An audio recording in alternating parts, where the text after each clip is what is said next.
What's up, Identity 5 gamers, and welcome back to another video. In this video, you're going to see some of my matches that I had in ranked with Goatman here. So hopefully you get a lot of instructive content, and let's get into the video. So this first match is a really goofy one that I had in Arms Factory. So we had Meteorologist going no borrow time. We had Pharaoh Lady going Windows. Watch this. Toy Merchant is having Windows, but this Doc, in typical Doc fashion, is going a full Doc build, but only has Windows. So I'm going like a basic trump card build here.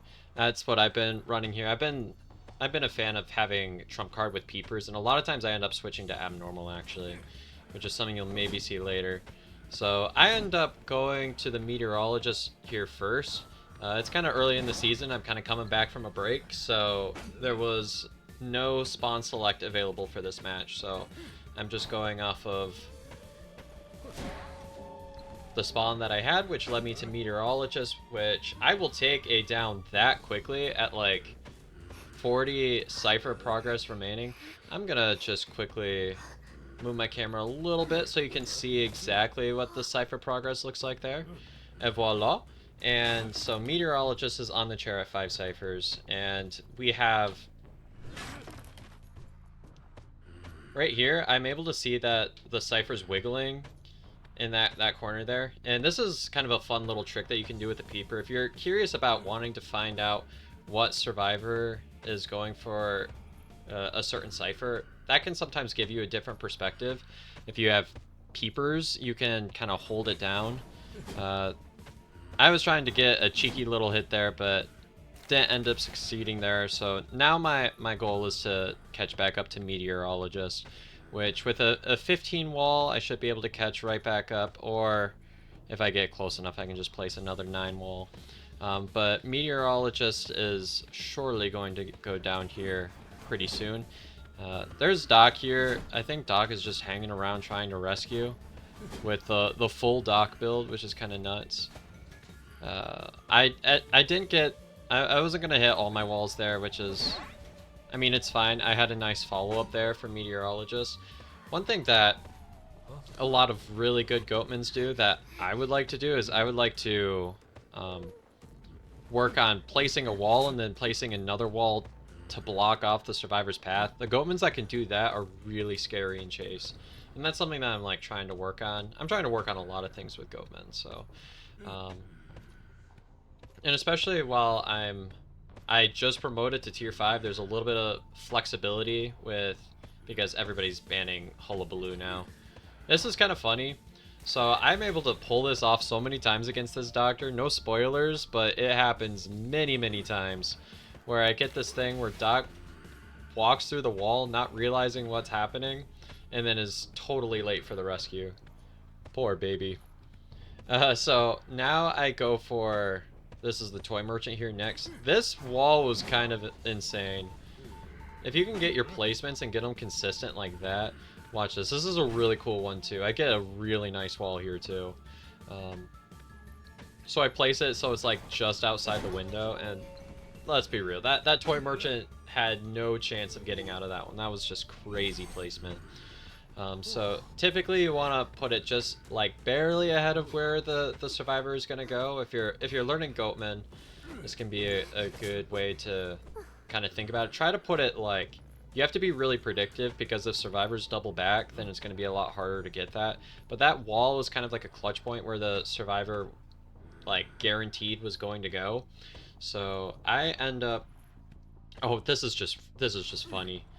So this is kind of showcasing a camping technique that some Goatmans like to do, where you're able to place a wall, and if survivors aren't suspecting it, then they end up getting teleported way back, and you can just break it because survivors have a quite lengthy cooldown before they can go through a wall a second time.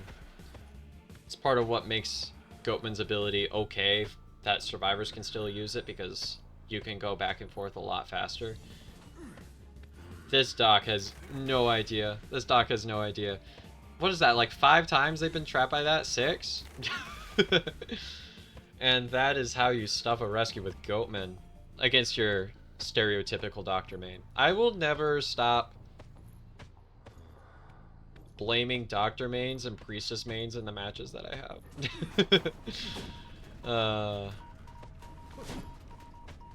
And if you're watching this as a doctor or priestess main, I sincerely apologize. Kind of, but not really. So I end up, like, with this setup, it's pretty much guaranteed to be at least a 3k.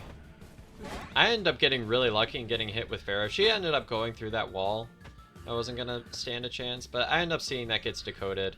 And I don't like going up against Doctor. It bothers me as a Mad Eyes main myself. Mad Eyes is one of the characters that I like usually play. So, but I've been trying to learn Goatman a little bit. I could tell this Doctor just gets so confused by Goatman.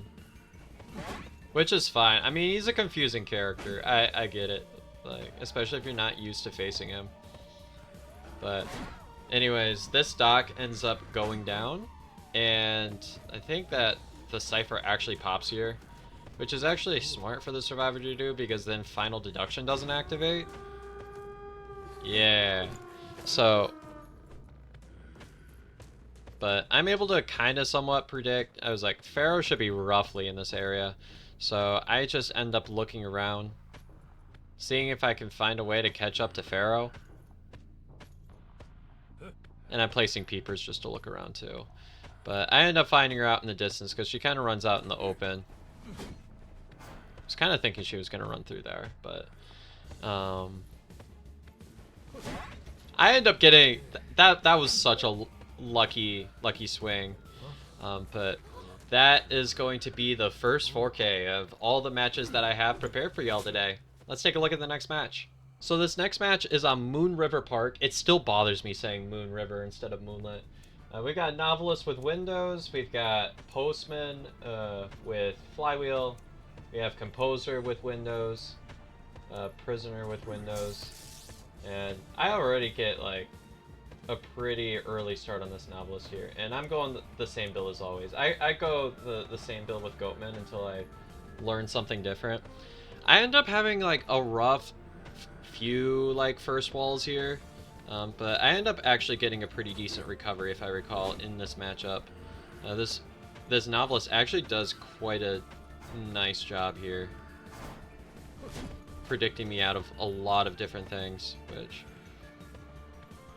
if I'm more deliberate, I can do a lot more about it. But, okay, Novelist shouldn't have been as scared about that.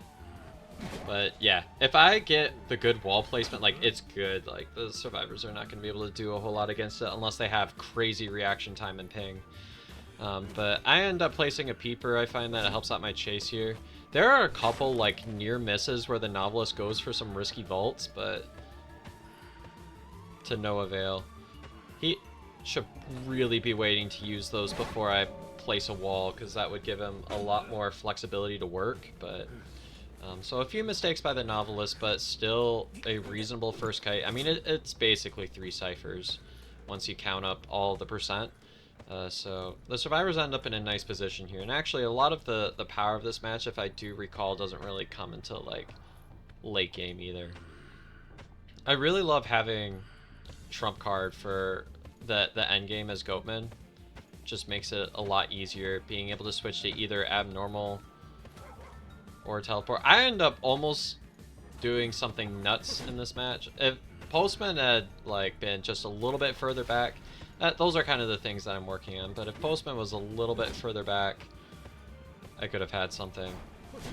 I was kind of unlucky. I got placed on the wrong side of the wall, but end up getting Novelist anyways with the wall.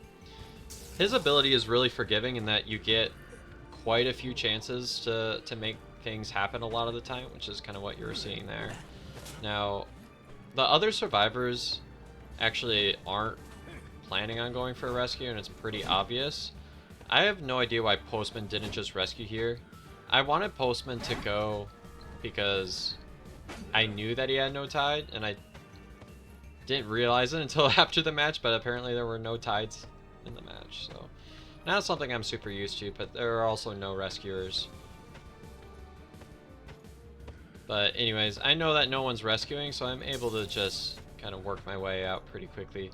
Now, retrospectively, I could have gone after Postman, but I didn't know what the Cipher was, so I really just wanted to take advantage of this.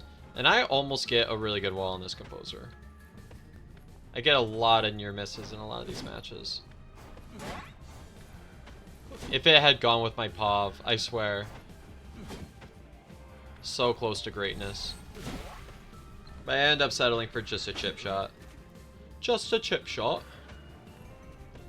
So now I double back for the prisoner. So this is something that Goatman's really good at, is going back for the last Cipher. And I end up, yeah, I get this down on the prisoner, but I do know that in order to win, a lot of times you do have to use some teleports and stuff to make sure that you can actually get things in on time. He uses a stun here. I almost get this swing off. I swear, like, if other people use Goatman, that goes through, but if I use Goatman, it doesn't.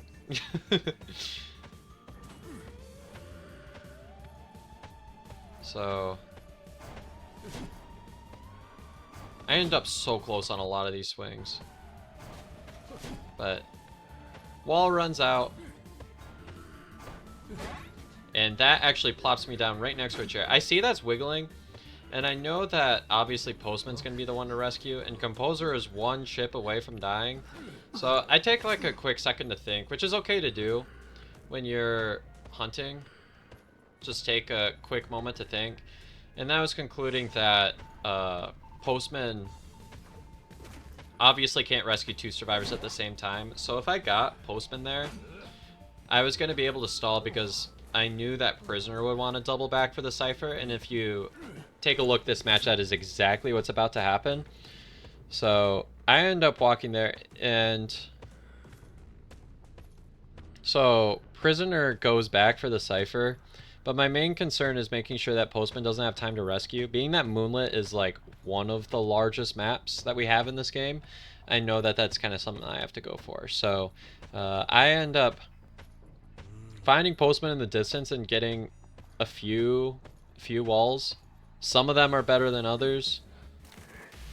I end up breaking that one and it ended up being a lot better than I had anticipated. But I am just doing my best to make sure that this Postman doesn't have time to go for this rescue. And by now I have concluded that there is indeed no time.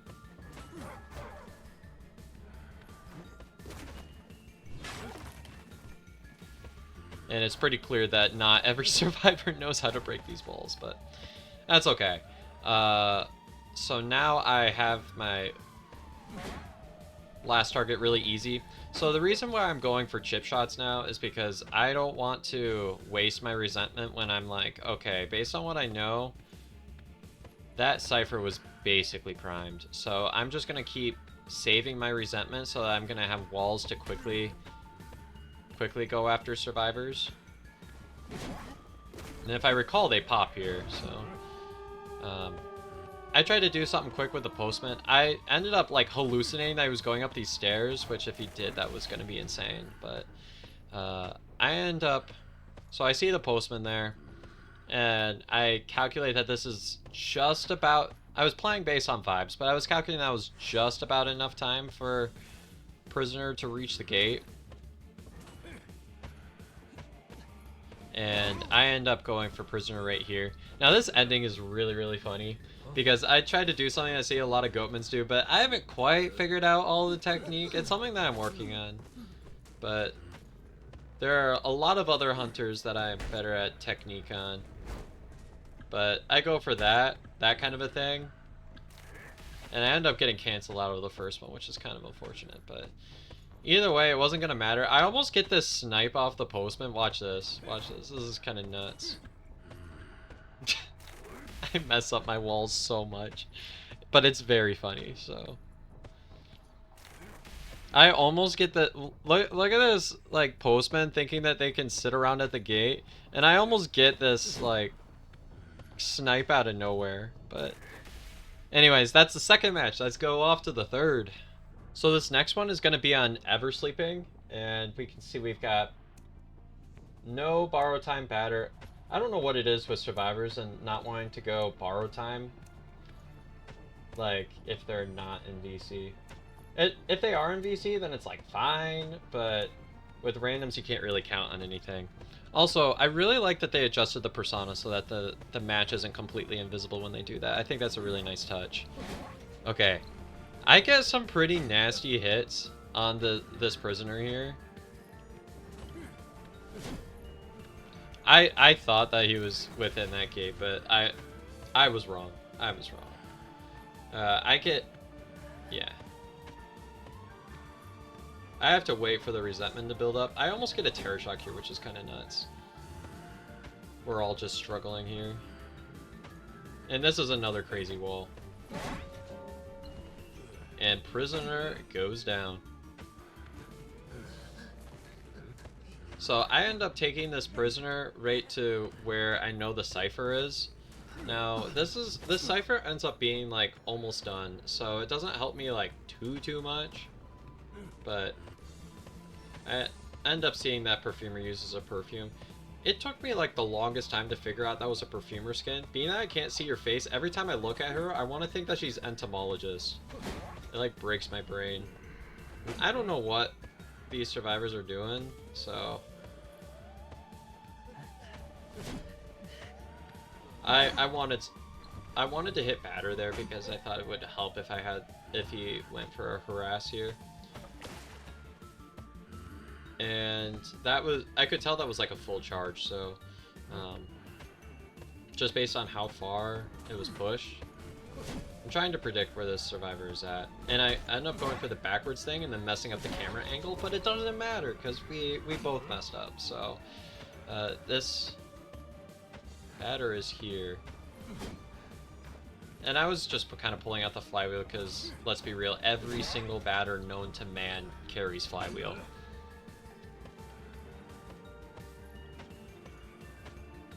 And now, like, every forward does too. This is something that you can kind of do as a Goatman to deal with harassers. You can just kind of put a gate around them and everything works out fine. And I end up placing right on Postman here, which is fantastic. I do need to use the walls just to get like hits on this Postman. And by now I could tell, like, wow, there is a lot of flywheels on the map. I was really lucky to get that hit on Postman. If he had been patient there, I wasn't going to get that, but I'm going to go ahead and get this here. Now, I was kind of questioning whether I had actually trapped prisoner there, but everything works out fine, and I didn't see batter anywhere, so I had no reason to feel afraid. And then I see that they're healing and the wanted order goes off, but I wanted to see if I could go after Postman there for a second, so that's what I end up doing here. And I end up getting value elsewhere because for some reason the batter decides to run out into the middle of nowhere, which kind of gives me quite a bit. I see that I was gonna get like something crazy, but I ended up doubling back and then miscalculating my distance. But yeah, see, batter runs out in the middle of nowhere. It's also really nice that you can have that white outline, but batter misses his balls. And that's going to happen every now and then. I was kind of moving back and forth to kind of hope that was going to happen. I'm always like assuming that survivors are going to run through. Gotta have like a little bit more patience before I swing, because that kind of reveals my hand, at least for like the next split second. But Perfumer is here and is obviously going to be the rescue. Now, I believe this is actually one... I thought I was going to teleport her away, which is what I was hoping for. And that's what she ends up doing. I believe this is one of the ones where I end up actually switching to abnormal. I could be wrong, because I do have, I think, another Eversleeping match to show during this video. But...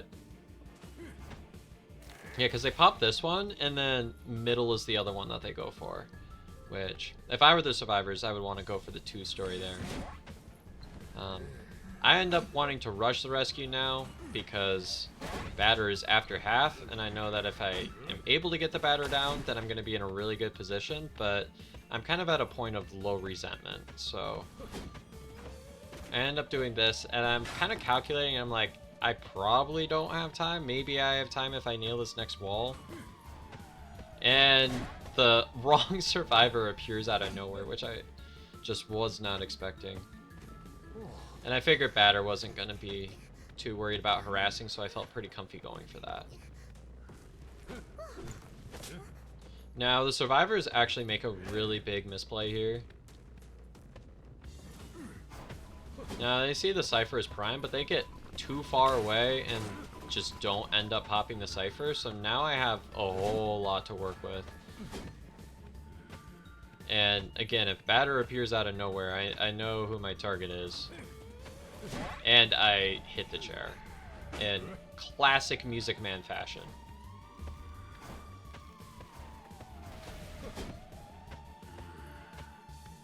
But again, when you're on a Cipher and you have an opportunity to go after a survivor or go after a Cipher, almost always go for the Cipher. I'm wanting so bad to make a prediction here, but the Batter was being patient and ended up getting rewarded for it, so I end up going for more and am very rewarded for it, and the survivors all surrender there. So that's kind of how you can use kind of some endgame Cipher pressure to have a really solid match. So let's get on to the next match. So this next match is another Moon River Park match. Little girl with windows. We got 4 with windows. A lot of windows. If I recall, there's, yeah, no flywheels, only windows. So a very, very different setup from kind of the last match where, like, I swear everyone was throwing out flywheels left and right.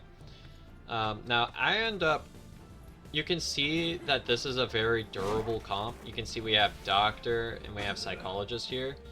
And so I end up getting a really nice wall right there at the beginning.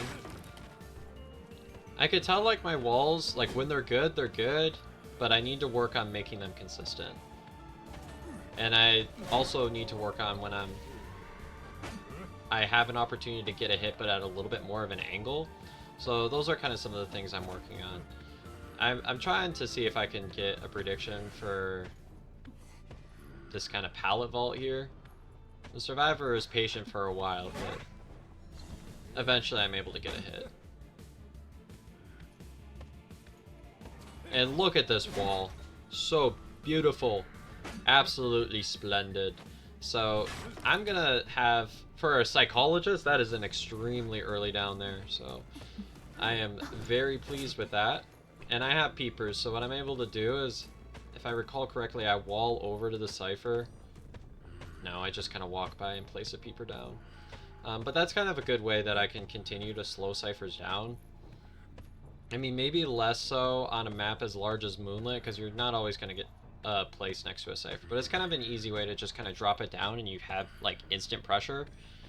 I like it a lot, so. I try going for a lot of the similar things, but I end up not expecting them to go for, like, a double rescue here. So I find that Doc is too far away, and if I recall correctly, I'm, like, very close on one of these walls, but she ends up sneaking through. If I get a second one of these, like, it's done, but she's really patient, and I thought that was supposed to be a down, but alas, the game did not agree with me. So I end up getting a leech. But it doesn't matter. I almost got caught up by the same thing that happened in the last match where the wrong survivor just kind of appears out of nowhere. But I have my first elimination. And this is oftentimes, like, the point of the match where a lot of beginning hunters kind of go wrong, is knowing when to commit to a target and when not to. I'm at 3 Ciphers remaining with 1 elimination though, so now I just kind of want to go for a next sharing. If I was at 2 or 1 Ciphers, then I'd probably look more into other Ciphers, but I know that if both of these survivors pop, like, I got time, so. I don't know why Little Girl doubled back into me. It was probably better to just go through the wall and figure out where it lands me. Now, I could opt to go for the basement here, and Goatman is arguably a really good basement camper. In my mind, when I was going through this match, yeah, and retroactively, I probably should have gone for it.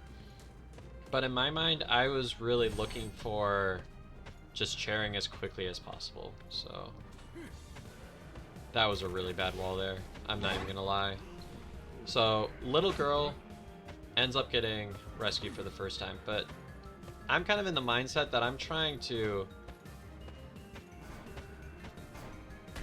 I should have gone for a no attack recovery type of thing there. I have no idea how she gets that vault. Like, Windows is so fast now. It's kind of nuts. She probably had, like, the healing trait thing. Does she have the healing trait thing? Yeah, I think this is... The vaulting one was, like, somewhere over here. There was, like, one of them that increases your vaulting when you're injured. I don't know. That little girl vault was so fast.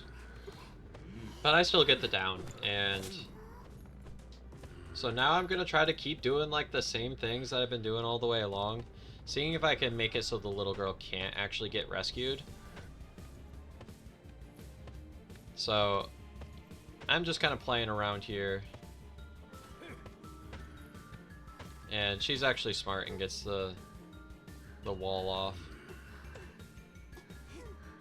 And here I'm just kind of stalling. I'm just trying to make this like an instant farm off the chair. That was kind of an unlucky hit there. But anyways, Doc is going to be self-healing here.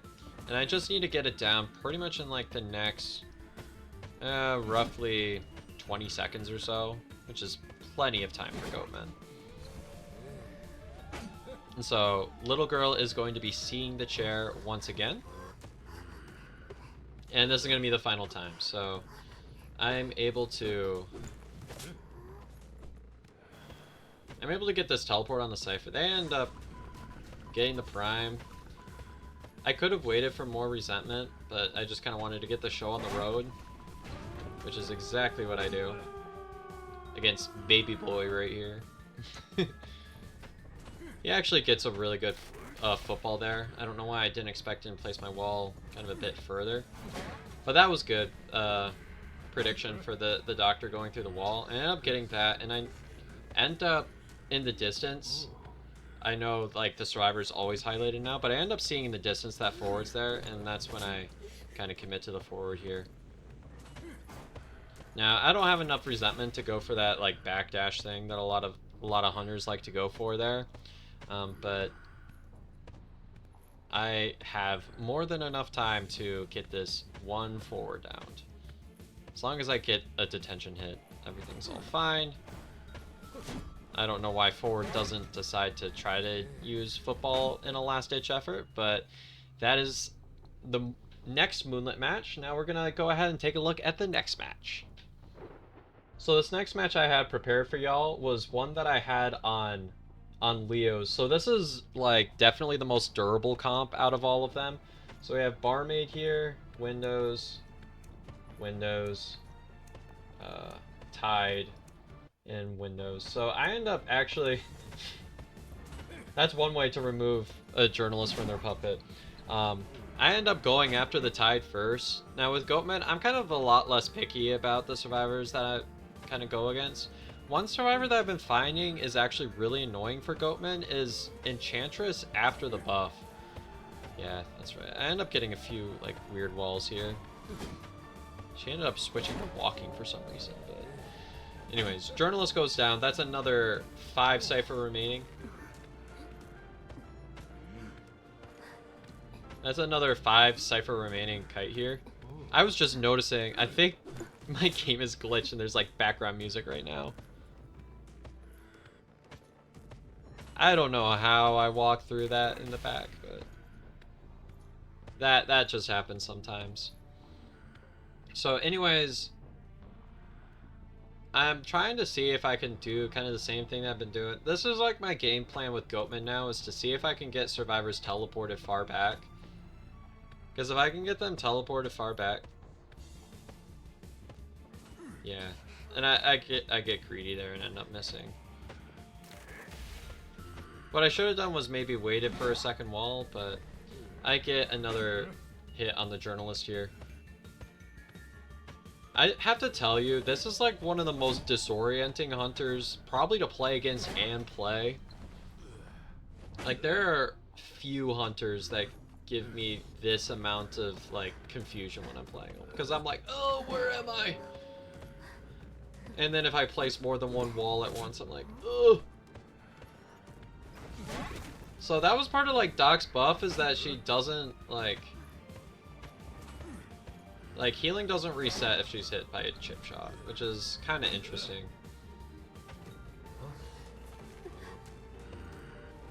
Like, I think that Doc is actually not bad against Goatman. Like, there are definitely better picks, but Doc is objectively probably not that bad of a pick. And that ends up timing out literally perfectly for this doctor. But I end up going for Perfumery here. She ends up getting a little bit of lag, which is kind of unfortunate, but it only equates to a chip shot. So I see that there's a perfume placed here. I'm just trying to contain her. Whenever you see a perfumer perfume, a lot of times what you want to do is you want to keep her generally in the same area, so if she perfumes back, it's not going to throw her like way off in the distance. I place a peeper there to slow down the Cipher decoding. It actually ends up, I mean, kind of a little bit of a spoiler alert later in the match, but it ends up being a pretty big difference. That one little act of having a peeper there, because they would have had a lot of this stuff primed a lot sooner if it wasn't for this peeper setup. Because right now that Cipher is the one, I believe that's the one that's at about 50%. And it probably would have been at about Barmaid's progress had I not done that. But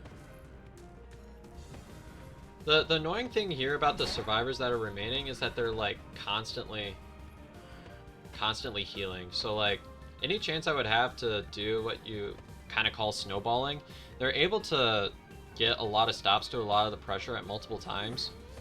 So that I thought Doc was the only one here, and I was like, oh, Barmaid just got a backdoor. That's so sad. But I want to get a hit, so maybe Barmaid is inclined to use her first drink. I didn't really care which survivor I hit there, because if I hit the Barmaid, then she doesn't have a chance to drink. I thought my peeper was close enough, but it turns out that it was not. And from here, what I end up doing is waiting until my trait is close enough. I see they're healing. I'm just trying to keep them off the Cipher there. That's the big thing I'm trying to do here. I could have gone for maybe a Barmaid thing here, but I was worried about a Cipher Prime. Because right now I'm trying to contain them as much as I can. They end up healing, which is actually not a bad idea. Because Doc is healing, Barmaid's doing this. Look how they're able to take this situation and make it like not as bad. And again, Perfumer is like a durable character, and then they just tank so many hits in this match. It is actually deceptively quite a forgiving setup. Especially against like single hit hunters. Now, if I was playing Sculptor here, I kind of like played my off rank matches with the idea that I would want to record a Goatman video, but I would 100% normally play Sculptor into this, but just kind of goes to show how strong Goatman can be, and that you can kind of go against pretty much anything and be fine.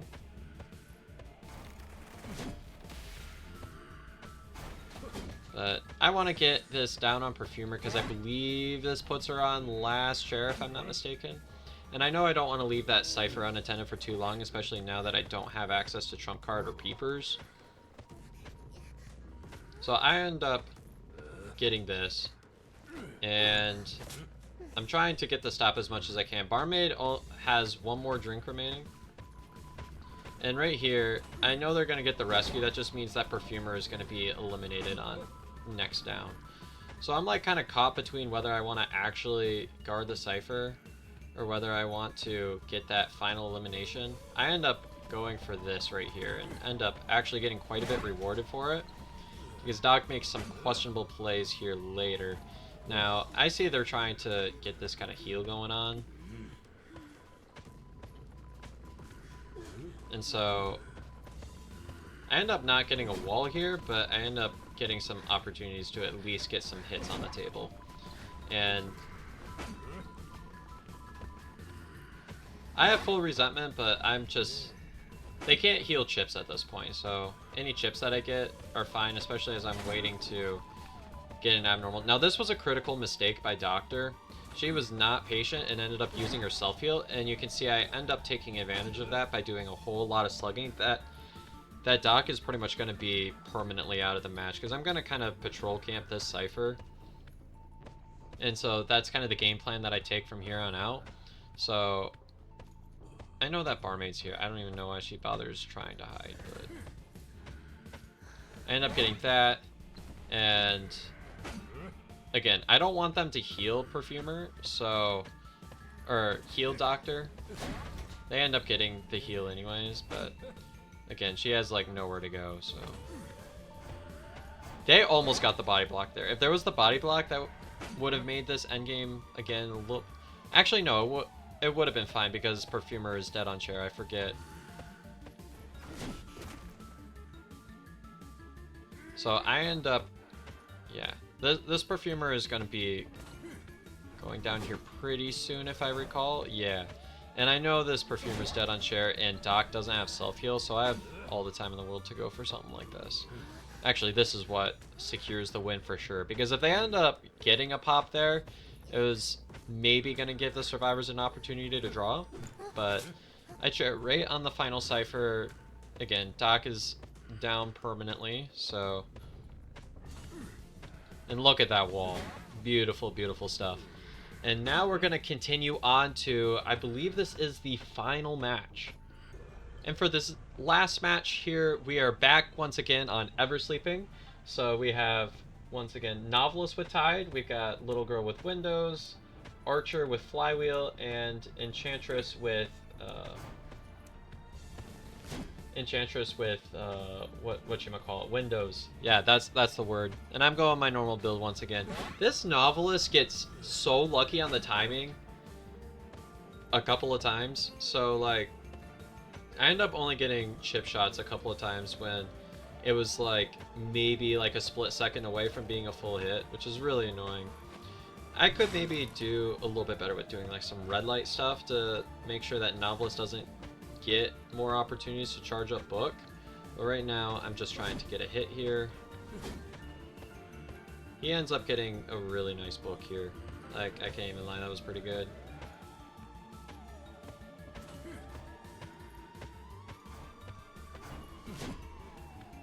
And once again, narrowly missing. This is like the next time, like, look, split second from being an actual hit there. So I end up, yeah. This is one of those matches where I end up just like a little bit behind in the early game. At least compared to the last matches, because right now about 2.5 ciphers are pretty much done. So this is another one of those instances where I'm trying to go for kind of some campy type of things. And this is how that ends up. So I have an idea based on where the Cipher was popped that this was going to be where they were going to be. And this is where Archer's at. So my main goal was to stall it past half, which, I mean, already mission accomplished. I want to see if I can just make it so they can't rescue, but then I see they're going for like a double rescue, and like that's not going to happen. She almost like got hit by Tram. That would have been kind of funny.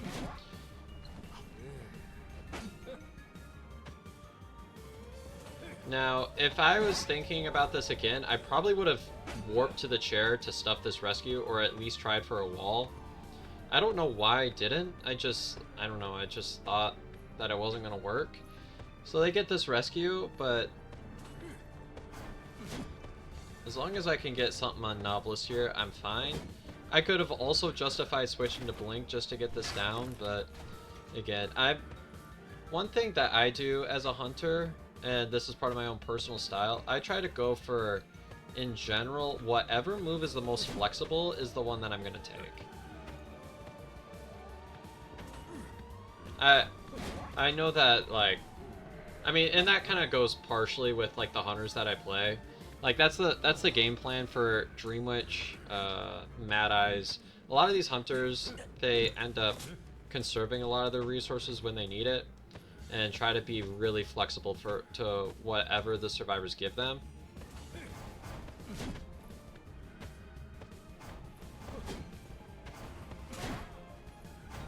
And I end up getting a nice hit on Enchantress here. Enchantress is really annoying to me as Goatman. Maybe she's like objectively not the best, but like she's annoying.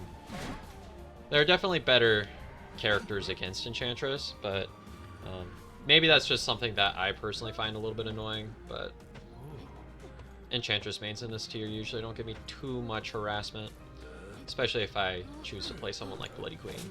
But there you see it again. I'm doing that peeper thing, and that actually was how I knew that little girl was the one on that Cipher.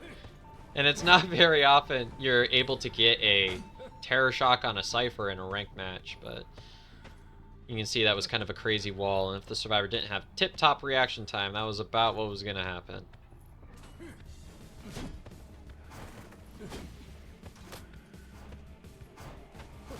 Now, she goes for like the stun here.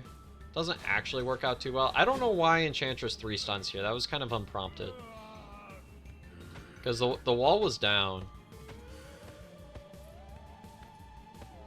But I end up just placing a regular wall just so I can down the Enchantress.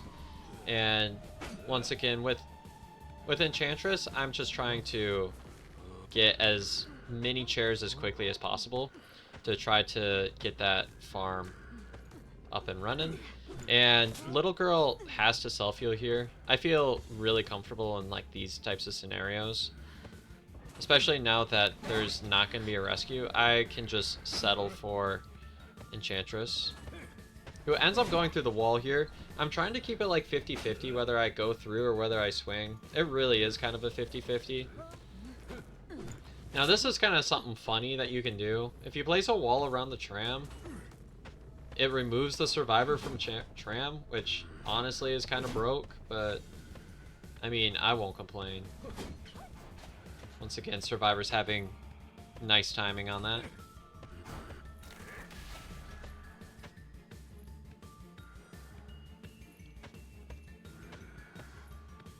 And so I end up being pretty okay here. Now, this is why I don't like Archer as much, like, from a survivor perspective. I could just ignore her ability a lot of the time.